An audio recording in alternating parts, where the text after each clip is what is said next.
Good morning and welcome to Shamanic Sundays. Hi, Dad. Good morning. Hi, everybody. Good morning to each of you, our community out there in the world. Thanks for joining us today or tonight, depending on when you're connecting to this gathering, Sharing, sharing. Boogaloo. Sorry, a bug just flew by me. Um, it is good to be here, and we always like to be in reciprocity and start by giving thanks. Good way to wake up in the world, and it's a good way to start Shamanic Sundays. Would you like to do a prayer this morning? Absolutely. Thank you for the gift of life that you give us.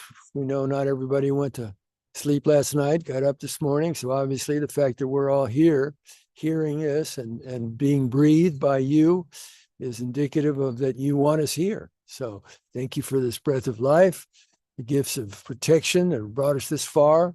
Thank you for our ancestors, the ancestors of this land where we're living, where you're living, we're living. We remember you here. Thank you for our families, our communities. Thank you for Sacred Right Now. Thank you for this day, the opportunity you give us to live our intentions, to do the best we can in our humanness, to live our values, in and through all our relations, and through that values of caring and kindness and compassion and courage and beauty, showing up to do our part to help heal this beautiful creation of the sacred hoop that you give us opportunity to live in. May it be so. Oh, thank you. Thank you. Thank you. All right. One of the core principles of shamanism, as I understand it, is being part of a connected web or hoop. Could you speak to that for a minute? Being part of connected, fly by, buzzing by me. Well, it's Also just have to say thank you because we're sitting in a most beautiful place. And so just gratitude for the spirits of this place and the ancestors of this place and us, as you said, being able to be here alive at this very moment with these beings around us. and Yeah. the shadow uh, from the sun, from the tall, straight person Mhm. above us. Yeah. So connected. Speaking of connection. Speaking of connection, yeah, a lot of times I hear from people how they feel disconnected, how they feel cut off, how they feel alone. And I think that comes from the illusionary perception that we're separate beings, that we're separate things, we're separate beings.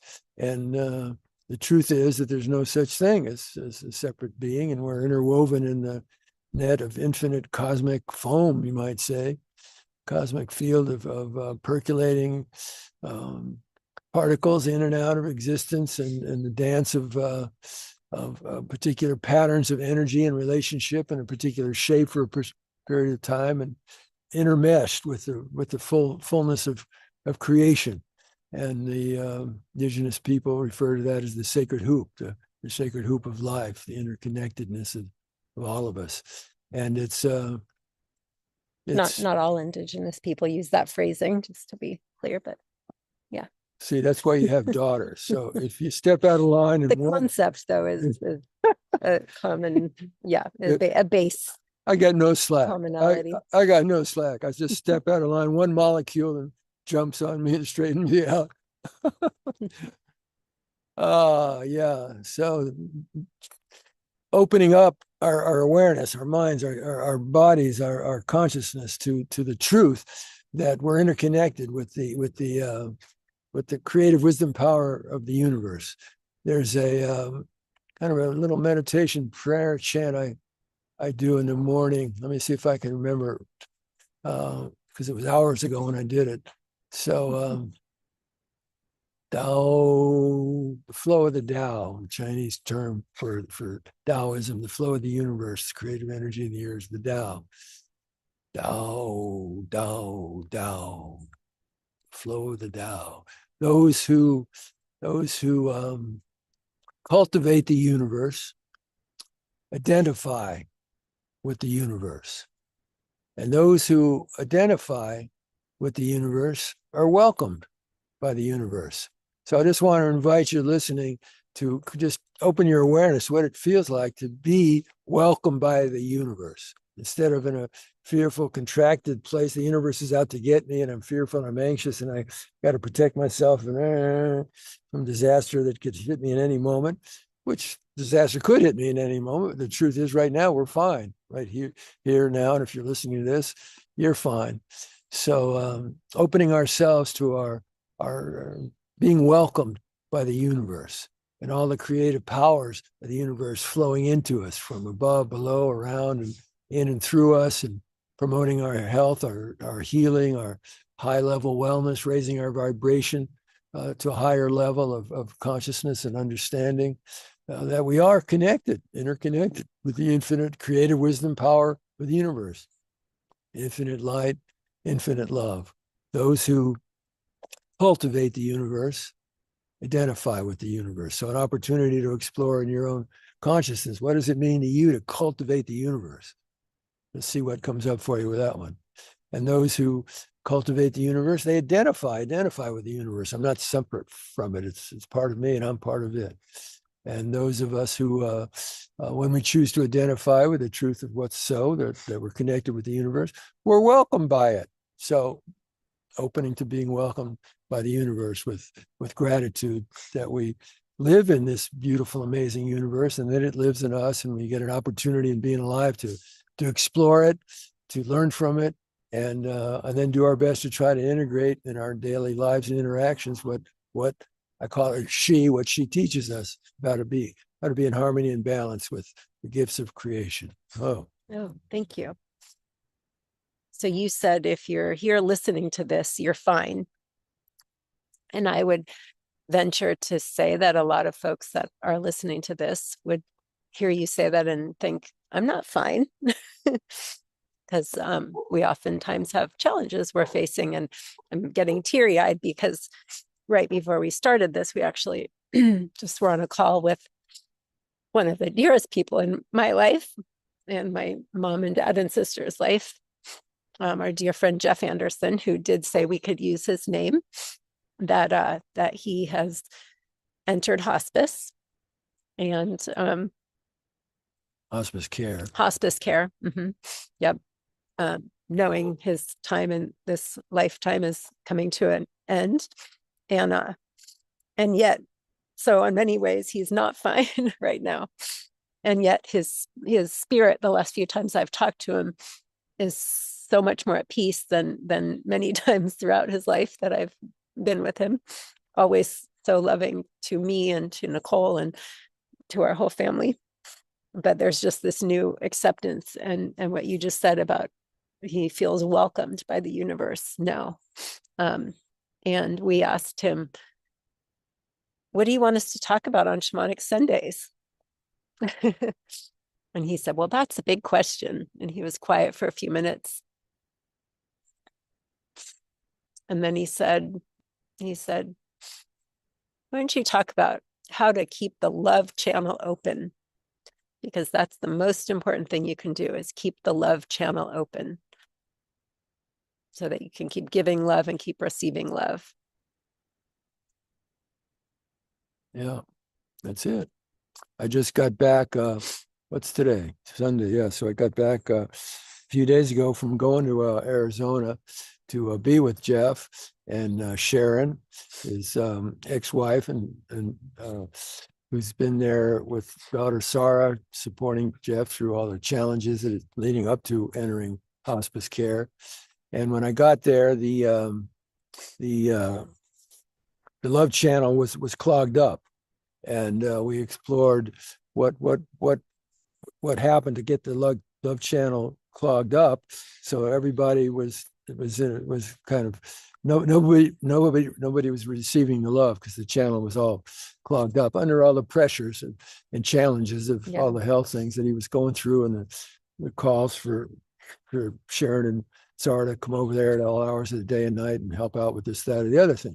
So the channel was so we did some work together, all of us, to open up those those The channels. left channel. And understanding what caused it to get clogged up, we're able to release, we're able to make changes that open the channel up so that the love that was underneath there that had been clogged and couldn't get through those pipes could start coming through again.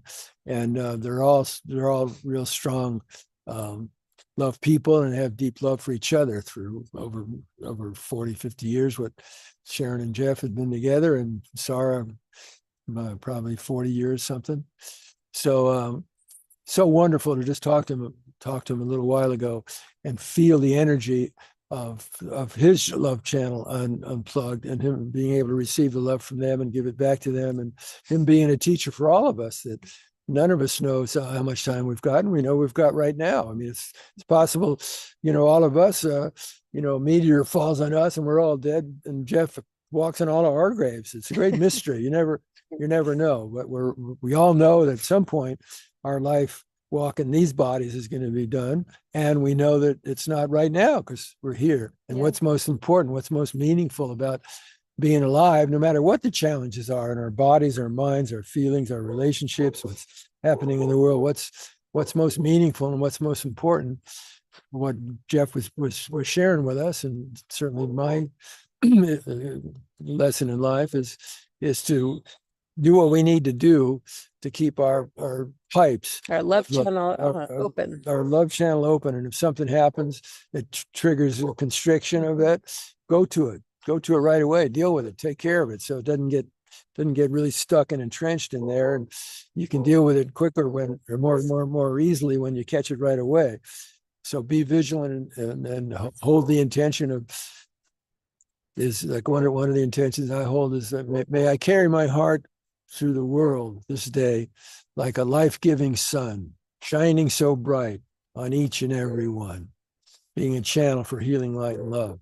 And so I set that as my intention, so it helps bust me in my awareness when I get triggered by something, a disruption, an interference, a blockage of what I want or what I'm trying to do, and it triggers my initial reactivity through heart constricted, tight, constricted, inflamed, suffering. See it, own it, pull the plug. Can't pull the plug on what clogs our pipes unless we see it, face the truth of it, see the role we're playing in creating it. And that empowers us to pull that plug, cut the cord, let go of whatever needs to go, and open, receive love's healing flow. Pipes open, love channel open, being a channel for it to whom and wherever it needs to go through us and out into the world. Thank you, Brother Jefé, and thank you, Great Mystery, for the timing of us being able to talk to Jeff right before we went into filming, doing this Shamanic Sundays. Yeah.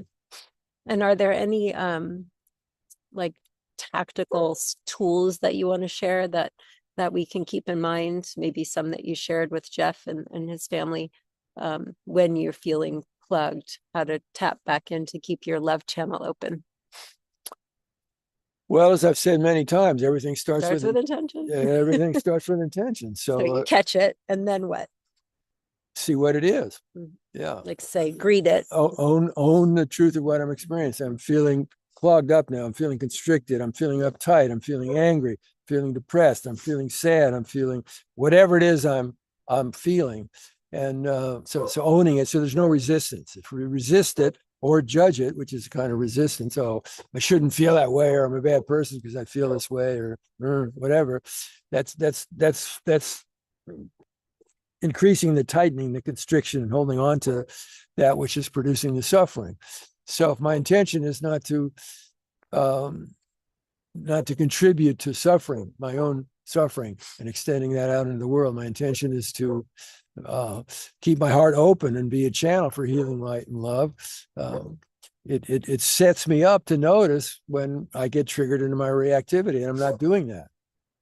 So own it and look at what's the story I'm telling myself right now about this situation, whatever it is, the stimulus that triggered my reactivity.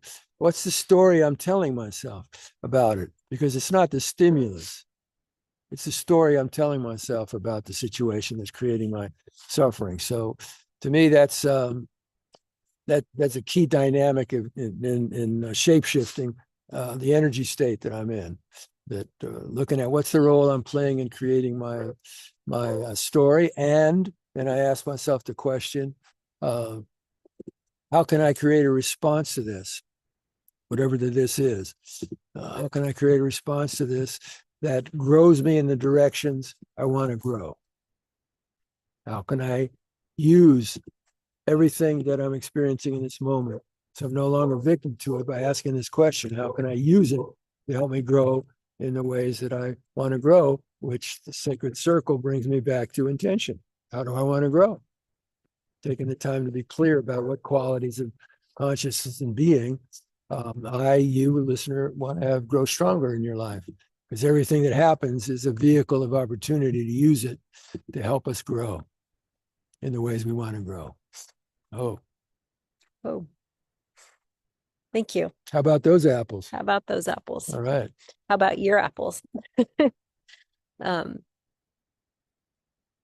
right. I think we're good for today. Okay. I think we got some good medicine out of you for today. Thank you. Teamwork out of you, out of me, out of our sharing, Jeff. out of Jeff, Yeah. out of all of you listening. It's all teamwork. We're all connected. We're all just helping each other to remember who we are, what we are, and why we're here to wake up and be and live the love that we are. So thank you, everybody, and love on, live love alive, 2025. And join us in just sending love, not just to join us in sending love to Jeff and his family and anybody that you know, including yourself. If you need a little extra love, you can send it to yourself, but anybody that that you want to just take a moment right now to send some extra prayers to. Let's join together in that. Open love channel. I'm like literally seeing, remember the old school TVs that you had to like walk up to and like turn the channel? I'm like literally seeing that like by my heart. You just turn the channel. Turn the channel. Yeah. Breathe out, let go of any clogginess and open to the flow. Oh. Have a sweet week, and we'll see you next week. Please do remember to share this with your friends and family who you think may benefit from us sharing and just being here together. So, bye. All right. Take care. Bye. Bye.